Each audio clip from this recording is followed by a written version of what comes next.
আমি হিজবুত তৌহিদ আন্দোলনে কেন এসেছি? আমরা চারিদিকে তাকালে দেখি অন্যায়, অবিচার, অশান্তি, রক্তপাত, যুদ্ধ, হানাহানি। তো হিজবুত তৌহিদ এমন একটা আন্দোলন যেখানে হচ্ছে শান্তিপূর্ণ মানুষকে আল্লাহর হুকুমের উপরে হচ্ছে ঐক্যবদ্ধ হওয়ার জন্য আহ্বান করে। এখানে কোনো অন্যায় অবিচার নাই, এখানে যারা আসবে শান্তিতে বসবাস করতে পারবে।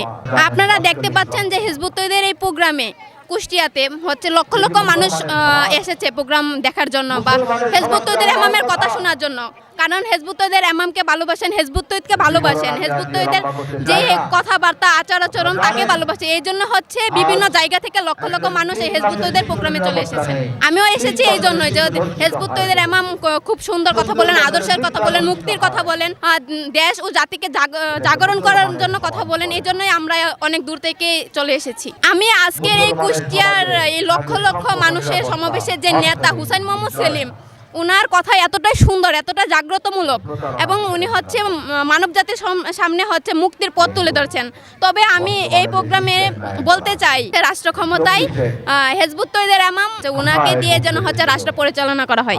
দেশে যে 90% মুসলমান, তো হচ্ছে আমরা মুসলমান, আমরাও চাই, সবাই চাই যে হচ্ছে আল্লাহর দেওয়া জীবন ব্যবস্থায় হচ্ছে পৃথিবীতে প্রতিষ্ঠিত হোক।